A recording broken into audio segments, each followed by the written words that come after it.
তিন দফা দাবিতে জগন্নাথ বিশ্ববিদ্যালয়ে চলছে শাটডাউন কর্মসূচি। সেখানে আছেন সহকর্মী রাব্বি হোসেন। চলে যাচ্ছি তার কাছে।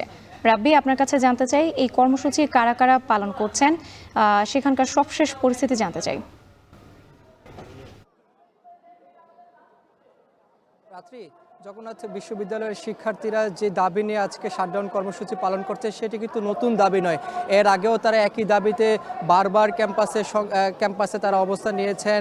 আমরা দেখেছি তাদের যে তিনটি দাবি, তার মধ্যে অন্যতম হচ্ছে তাদের যে দ্বিতীয় ক্যাম্পাস অর্থাৎ কেরানীগঞ্জে সেই ক্যাম্পাসের কার্যক্রম যাতে সেনাবাহিনীর হাতে হস্তান্তর করা হয়। এছাড়া তাদের যে আবাসন সংকট রয়েছে, আবাসন সংকট যতদিন পর্যন্ত নিরসন না হয় ততদিন পর্যন্ত তাদেরকে 70% আবাসন ভাতা দেওয়ার একটি দাবিতে কিন্তু তারা আজকে এখানে এই অনশন কর্মসূচি পালন করছেন এবং তারা শাটডাউন কর্মসূচি তারা আজকে অংশ নিচ্ছেন।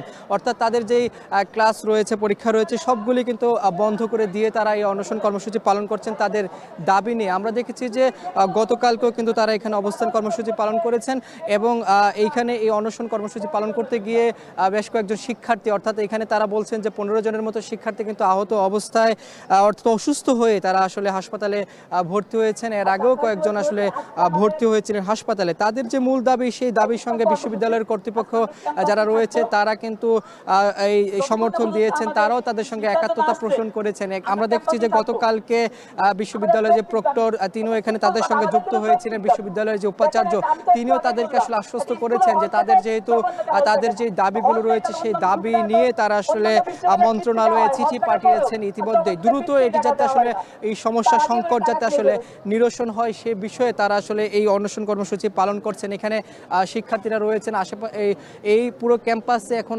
বলা যায় যে যে ক্লাস পরীক্ষা রয়েছে সেটি আসলে বর্জন করে তালা ঝুলিয়েছেন। তারা দেখেছি ক্লাসে ক্লাসে তারা যে তাদের যে দাবিগুলো, সেই দাবির সঙ্গে আরও একটি দাবি রয়েছে, তাদের যে বাণী হল রয়েছে এবং আরও দুটি হলের যে কার্যক্রম সেটি যাতে আসলে আরও নতুন করে করা হয় বা সেই কার্যক্রম যেই সেটি আসলে করার দাবি নিয়েই তারা কিন্তু আসলে এখানে রয়েছেন। অর্থাৎ মূল দাবিটাই রয়েছে যে তাদের জগন্নাথ বিশ্ববিদ্যালয়ের যে দ্বিতীয় ক্যাম্পাস কেরানীগঞ্জে হওয়ার কথা ছিল, সেইখানে জমি থেকে শুরু করে অধিগ্রহণ থেকে শুরু করে সেই কার্যক্রমগুলো কিন্তু এখনো পরিপূর্ণভাবে আসলে শেষ হয়নি, যার কারণে এক ধরনের শঙ্কা রয়েছে তাদের মাঝে যে আসলে দ্বিতীয় ক্যাম্পাস তাদের আসলে আদৌ তৈরি হবে কি হবে না। তবে তারা কিন্তু এই দাবিটি আসলে মূল দাবিতে রূপ নিয়েছে, কারণ তারা চান যে দ্বিতীয় ক্যাম্পাসের কাজ সেনাবাহিনীর হাতে হস্তান্তর করে দ্রুতই যাতে আসলে চুক্তি করা হয়, চুক্তি সম্পন্ন করে সেই কাজে যাতে আরও অগ্রগতি তারা দেখতে চান। সেই দাবি নিয়ে কিন্তু তারা আজকে এখানে অনশন কর্মসূচির পাশাপাশি